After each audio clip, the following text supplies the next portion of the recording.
Hello, everyone. Welcome to the Horror Room. I'm Travis Bruce, and today we're doing another indie horror spotlight. Today, I have with us. He's a director. He has a movie that I had the pleasure of seeing the private screening, and it's called Resurrection.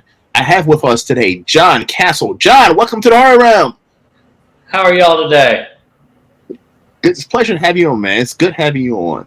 Oh, thank you. Tell my audience who hasn't had the pleasure of seeing your movie yet, tell us a little bit about Resurrection.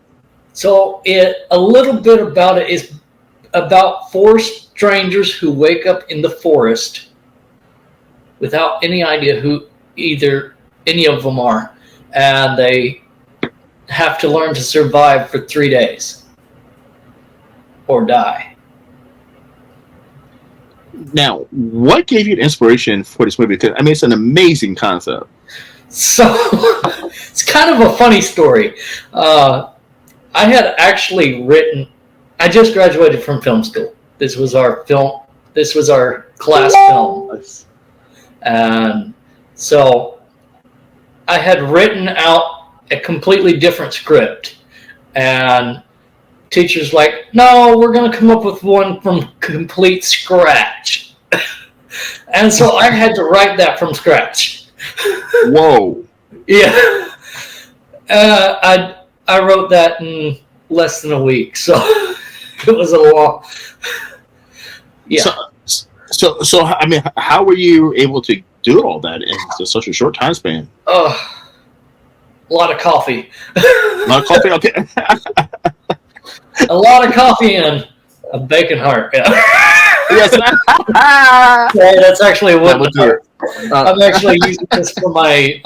This one is actually going to be used for my next film, which is a feature film.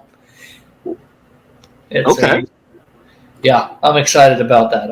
I'll get into that later, but now, production wise, how long did it take you to film? So filming wise, the principal filming only took 4 days.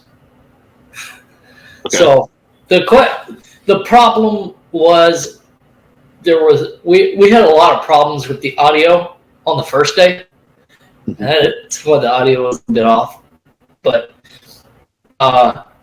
we ran into a lot of issues, and it was a big learning experience for all of us. You know, we had a class of 4s, and we had to find the actors. We had to do everything ourselves. So yeah. So by this being, your first try, what was so it's a two-part question. So what's one thing that you took away from this experience? You were like, you know what, I'm gonna take this over to my next project. And what was one thing that you were like, oh fuck no, fuck no, I'm not gonna do that ever again? Communication is key. That is one of the biggest things I took away was communication with actors, director of photography, your director, your assistant director, everybody on set. It's a whole thing. You got to have more. You can't do it by yourself. That's something you can't do a movie by yourself. Just something that I've learned. And that's a good thing too, because I see so many. I mean, there's a lot of filmmakers. They wear a lot of fucking hats, especially for low budget movies. And I'm like, well, how does that work?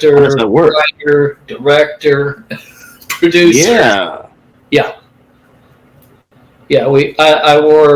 I helped it a little bit. It's like I wore like 6 hats. That has to be a fucking a lot. It was very tiring. Now, Sorry. what was the? You're fine. Now, what was the? Oh hell's no! I'm not doing this again.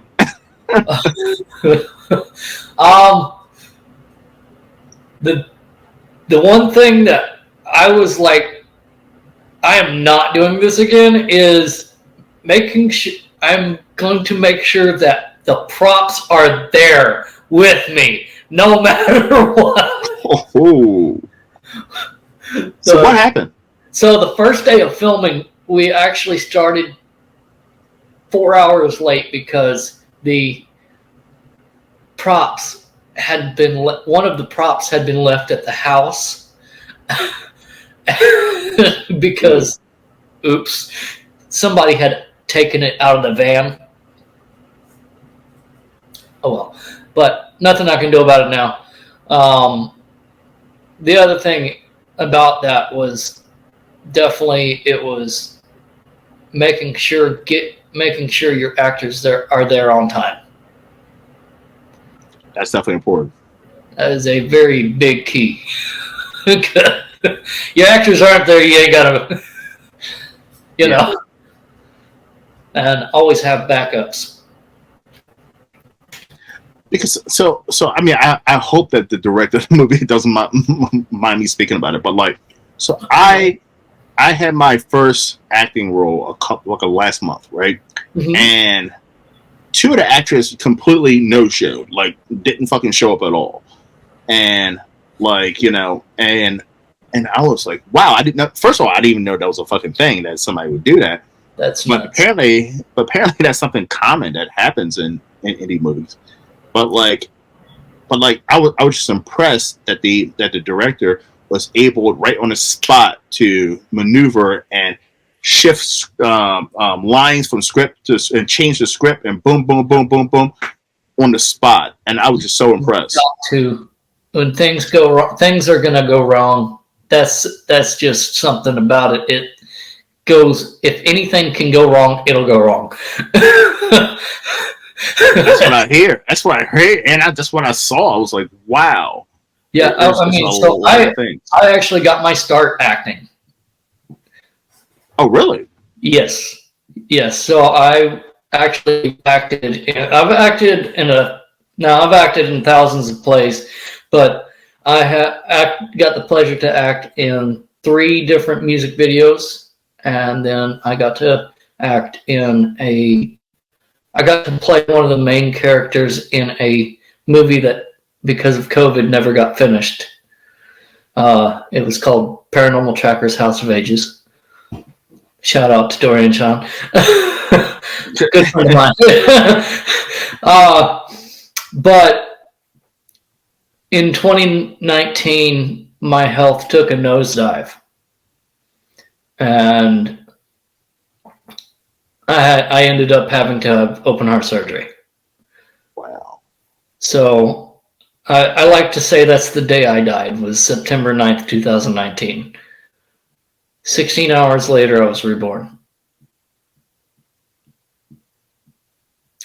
That was an experience. I never realized how much trouble I had breathing until after. It was a complete difference. It's like night and day. And that is what started me on the journey to becoming a director. I had to rethink everything because my life was literally turned upside down. I went from February of 2019 being completely normal to September by the day of the surgery, just getting from the wheelchair to the hospital bed was too much physically. And yeah, that changed my life. And so I had to take a step back from the acting part and focus more on how I can help others who have that dream of acting and helping people in this area. And then I was looking for a film school. Well, hey, every other film school I've found, I went to. So I was looking at Art Institute of Houston. I was looking at colleges, junior colleges and stuff like that. And most of them, we weren't even touching cameras for 2-3 years. Well, I was scrolling through Facebook, as you do, right? Yep. And On everything. when you're bored, scrolling through Facebook. Well, I saw an ad for MediaTek Institute in Houston. I was like, hey, this looks different. And so I called them up. I was like, hey, this looks completely different than any other film school that I've seen. Can you take me through the process here? They're like, sure, here, come on in for a tour. And from day one, they were hands-on. From day one, it was literally, okay, something popped up on my screen. Okay, sorry about that. You're fine. It was literally from day one. You're picking up a camera. You're learning how to write it. You're learning how to correctly roll up a cable. I mean, it was amazing. Second semester was honestly my hardest semester, and that was my mother-in-law passed away on just about a year ago on Thursday. This coming Thursday will be a year. And then May 16th, I was in a wreck. I broke my shoulder. And then May 20th, I didn't know. I found out on June 17th that my brother was murdered on May 20th, and I was that close to quitting. I was so close, but there were two teachers there that just really were like, here, they wanted me to step aside. They stepped aside with me and worked with me through it, and it's because of them I'm able to say I'm a filmmaker. That is such a powerful story. That is such a powerful story. So yeah. I mean, this movie Resurrection, it's powerful to you. I mean, this is your resurrection. It was your resurrection. It really was. It really was. I mean, third semester was fun. That was the whole third semester was filming Resurrection. Mm-hmm. Was the whole process from writing to filming to editing, everything. And if everything works out right, I'm going to be having my first red carpet on May 16th at the AMC in Lake Jackson. Oh, nice. We're going to be showing Resurrection at the mall, at the theater. See, now, as an indie filmmaker, isn't that amazing, the possibility to get to see your movie up on that big screen and get to see it in the audience, watch it, and you get to watch their reaction. Yeah, it's an amazing opportunity. I never expected that it'd be accepted into a theater. Honestly, yeah. Just being honest with you, Mm-hmm. But the fact that I have gotten to this point has just been a blessing. It's just 100%. And I'm getting ready to film my first feature film, and I'm going to have a lot bigger crew. Yes. We got a lot better budget too. We spent $250 on this film. Wow! So this is a micro budget. This is a no budget. Yeah, literally. Yeah. Yeah. So we really had no budget. That head that you saw, that was actually used in a horror film in the 1960s in the UK. Really? Yes, sir. And so was the hand. Nice. Yeah. Nice. Yeah, I was like, that's a heck of a find. I got to figure out how to put that in.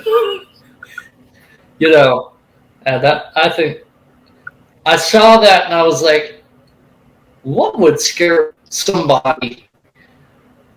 Because I had to come up with the idea. Mm-hmm. I was like, so what would scare somebody the most if they just wake up in the middle of the forest? Other than the dog collars, I mean, yeah, that would be kind of scary. But I mean, you wake up and there's a severed hand. Yeah, that's gonna freak somebody out. That would freak the average person out. By the way, if that doesn't freak you out, you're a serial killer or something. Mushrooms or need help. Now, John, what made you for your directorial debut to do a horror film? Like, have you always been a horror fan? I love horror. One of my favorite movies is actually a disaster movie, but I was like, it could be a really good horror movie if you mixed it in a different way. Mm-hmm. It's called Twister with Bill Paxton and Helen Hunt. Yes. It's all Twister. That could have been a really terrifying movie. Yes. But I love like disaster movies. I like end of the world movies, Well, it's psychological. Yeah, because I mean, it's like the shit could fucking happen, and like, especially the end of the world one. It's like, we got done experiencing COVID a couple of years ago, and that seemed like, like is a zombie apocalypse about to fucking happen? I made a movie about it. Yeah, Harvey was crazy. Hurricane yes. Harvey. That really shut a lot of things down, and that took a lot of recovery. And I'm very thankful to be able to say that we survived. Yes, 100%. Because I mean, that was a lot of people didn't survive, unfortunately. Yeah. I had a few friends who didn't, but this has given me a chance to really explore my writing. I've been a poet since I was a kid. It's a way I've been able to cope. With growing up in the hospital, basically, writing has always been a way of releasing my feelings.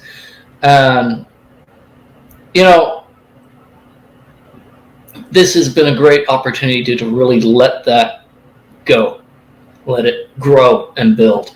And I'm working right now on a script.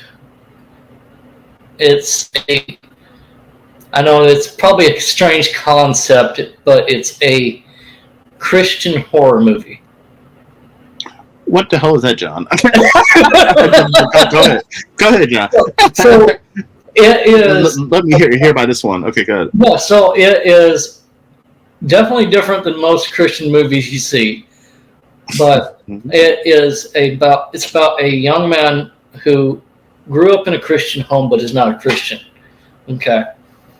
He loses his wife, and through a series of events, it leads him to a confrontation with the devil himself, which leads him to Christ at the end of the movie. Okay. Very psychological. Okay. That I'll be honest, that's one thing I don't like about most horror is it's gore, and it's not horror anymore. So one of my favorite psychological horror movies, favorite horror movies of all time, other than The Birds, which I'm sure you know. The Birds by Alfred. Yeah. One of my favorites would have to be Silence of the Lambs. Silence of the Lambs was an excellent movie. I saw that. I know it was in elementary school, but I saw that movie, and that movie is absolutely disturbing. And it terrified me. Yes. Like, what the? Yes. the heck's this guy on? You know? Yes. And that really inspired me to do horror, honestly. That's what got the horror genre into me. You know, like.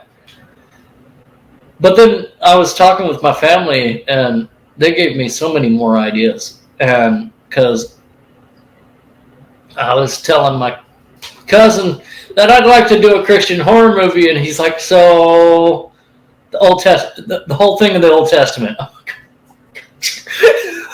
Well, but listen, I mean, someone who is a Christian, right? Right. I should say. I strive to be a Christian. I'm not a Christian, by the way. I don't live my life like a Christian, but I strive to be a Christian, right? Right. I grew up I grew up in the Bible Belt, and I was in a Baptist church every damn day, right? But I don't know where I was going with. But listen, but if you look at the Bible, the stories in the Bibles, they are horror movies. They are, and a lot of Christians.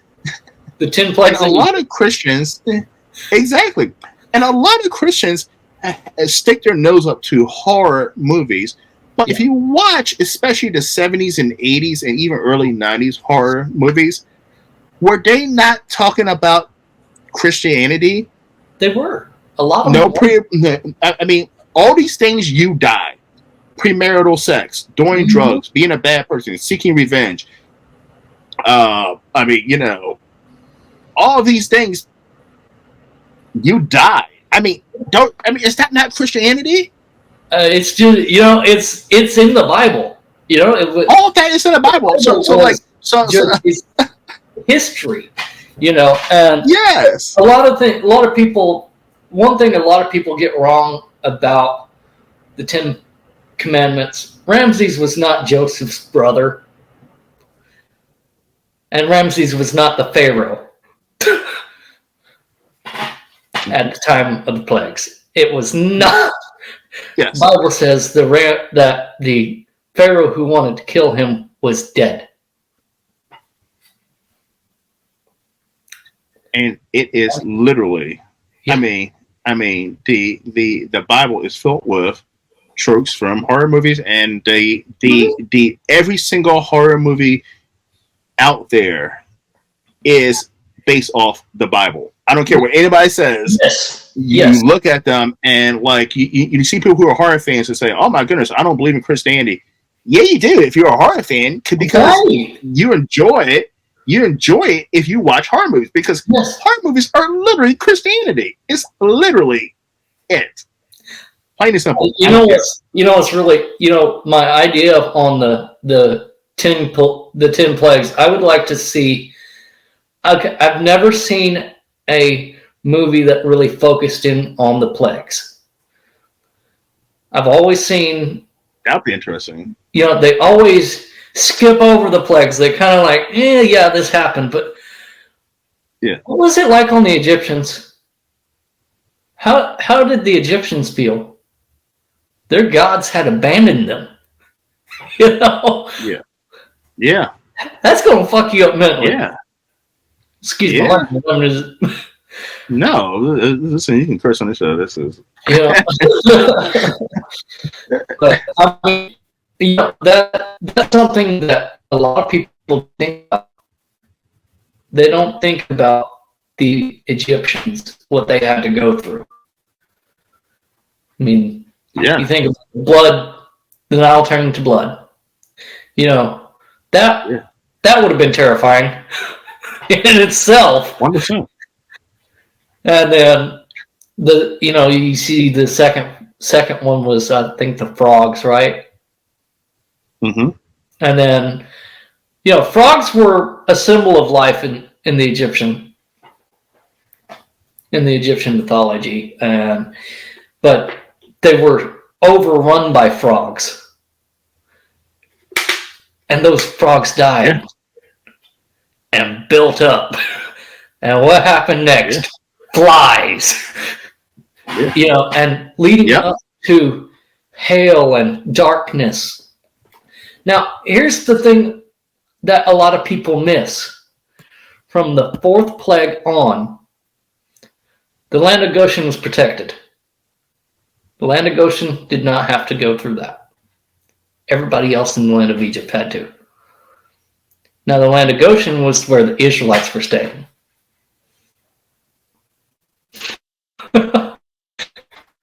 Yeah. Yeah. But John, listen, the Bible, listen, but life in general, even history, wars in this country. Think about World War II, dropping the fucking nuclear bomb on Hiroshima and shit. That's a fucking horror movie. Oh, yeah. The whole fucking. Listen, I've never been to prison, and prison is my worst fucking fear. Like, that's my. I'd rather die than go to fucking prison. Like, prison's my worst fucking fear.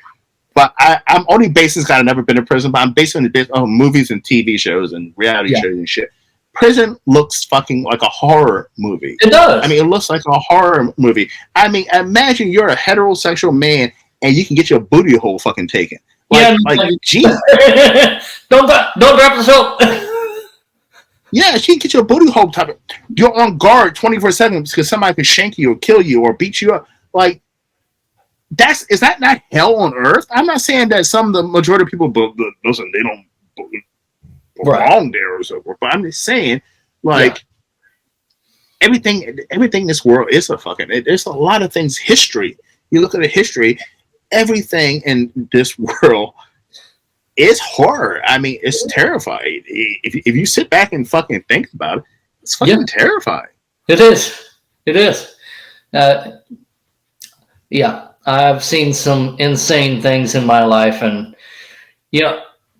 even surgery is terrifying. Surgery is I can imagine horror film.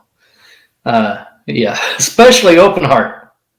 They literally I can imagine cut my chest all the way open, took my heart out of my chest, and I had to put a whole new valve in my heart. And John, you were blessed and you were one of the lucky ones. Yeah. But because the medical system in this country, most people think it's so advanced. It's not. We're still in barbaric stages when it comes to medical. Most people think, oh my goodness, I got this cancer, I'm going to survive. No, most people. I've had cancer. It's not fun. But majority of things in this country, disease and shit, they don't even have a cure. They don't know nothing about. It's like, well, let's try taking this fucking pill and we'll see what happens. Well, hopefully you don't die in 3 months. Like, most people think that, but we're so behind on medical. Most people think they can go to a hospital and they're going to be saved, but majority of people die. It's practice. Majority of people do not make it through surgery. Really.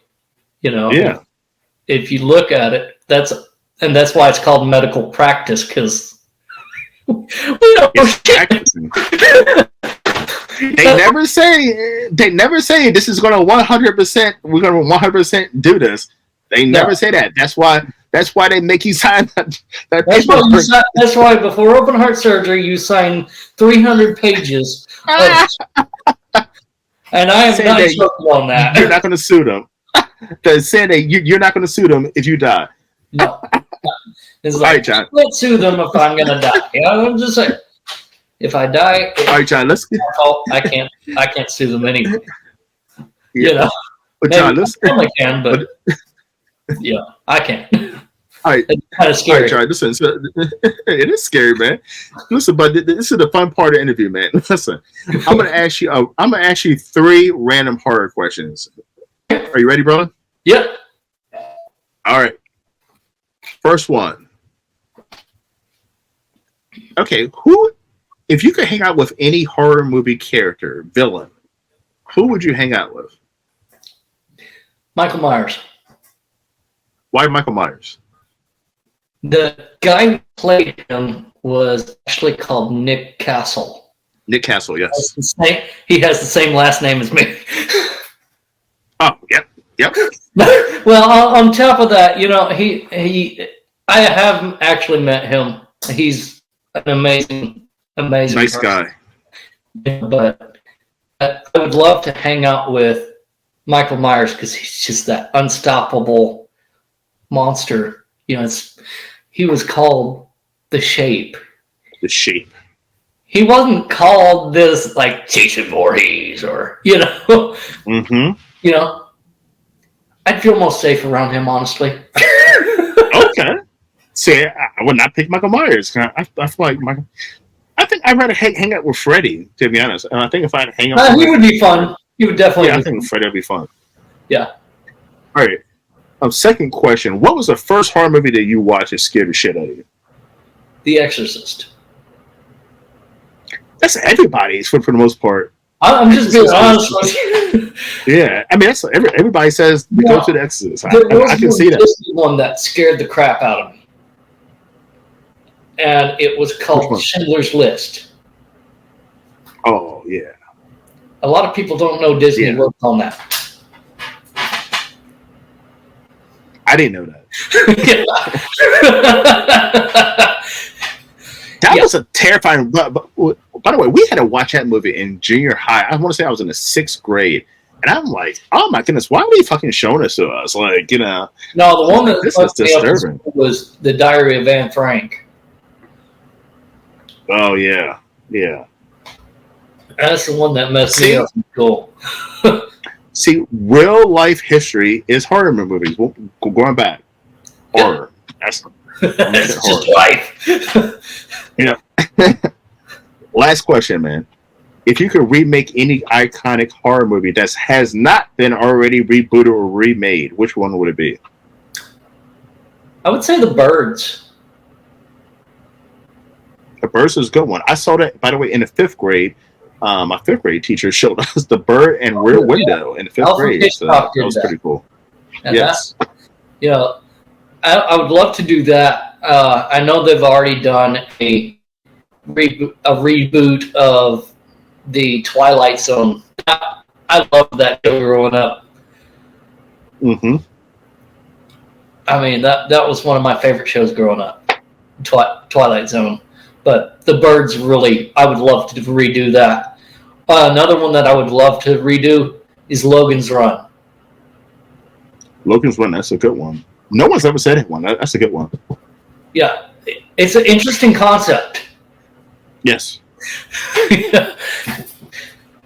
Now, okay, so I have a question. Would you do it frame by frame, or would you add your own spin? I would definitely add my own spin to it, honestly. Okay. Because I don't take pride in taking other people's work and making it my own. I want it. Just make it a modern day, yeah. Make it my own, Yes. And that's what most directors make it. Yes. Yes, and that's what I see a lot of filmmakers, like the big budget ones, when they do a reboot or a remake, they don't even add their own spin to it. They're literally just doing a modern day frame for frame of the classic. And I'm like, I could just watch the classic. Yeah, The Little Mermaid just really turned me off. The only one that really stood out to me in The Little Mermaid was actually Melissa McCarthy. She was like... the live action one. Yeah. Okay. Here's what I would like to do. I would actually like to stick with the original Grimm Fairy Tale.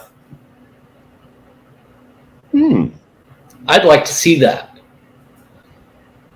You should do that, John. They have never shown something like that. I would watch that. I would definitely watch Terrifying. that. Yeah, I would definitely watch that. And guess what? I would definitely watch it, even though I laughed at it in the beginning. I would laugh. I would love to watch your horror Christian movie. Listen, it's the first of a kind, and it sounds pretty interesting. Oh yeah, my first feature is called No Mercy. We're actually filming June 17th through the 21st, so it's a rapid fire. We're going to be rapidly filming. Thing is, most of it takes place in chronological order, but it's basically a young group of kids. I say kids, not kids, more teens. find a mysterious card game that turns out that one of their mothers left in a puzzle box just to hide it from the family. Well, they decide to play it, and the first couple rounds go great, and then as the third round takes off, as they are eliminated from the game, they die off in real life. And they're forced. Now, where's this going to wind up? It's actually going to be in theaters. Oh, sweet. Okay. Yeah. I'm excited. It's actually going to be presenting it to Blumhouse Pictures. We have a budget of $15,000, so it's a very small budget. But then again, I think about Paranormal Activity. Paranormal Activity had a $15,000 budget. Yep, and I love that movie. Do you know what the second one was? Blair Witch Project, wasn't it? So the second Paranormal Activity had, because of the success of the first one, had a $3 million budget. Oh, wow. Okay. Wow. Yeah. Wow. That's a huge difference. Yeah. So if it's successful, boom, we can take off. Let's fucking do it, John. Let's fucking do it, man. I'm excited, man.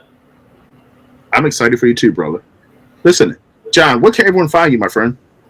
I'm on Facebook, honestly, mostly, and IMDb. Listen, John, it's been an absolute blast to have you on, man. Listen, I would love to have you back on to promote any of your future products. Yeah, definitely. Projects. Yeah. Yes. So this was a fun conversation, man. Also, you can find me on allpoetry.com. Oh, yes. Definitely check out John's poetry. I'm going to check out your poetry, too. Yeah, it's... I'll leave I'll send you a link. Send me the link. It'll be down in the description box, guys. Oh, right here in the chat? Send it to me afterwards in the... Okay, cool. I'll put it. Yep. Yeah. All right. Yeah, man. Thank you for having me on. John, listen, it's been nothing but a pleasure, man. Listen, everybody, go and follow John. Go check out his poetry. Look out for Resurrection and look out for everything he's doing. Follow him on Facebook so you can keep up to date on his future projects. Everyone, thank you for coming to the Horror Room. You know who I am, Travis Bruce. Now that's John Castle. We'll see you guys next time. Take care.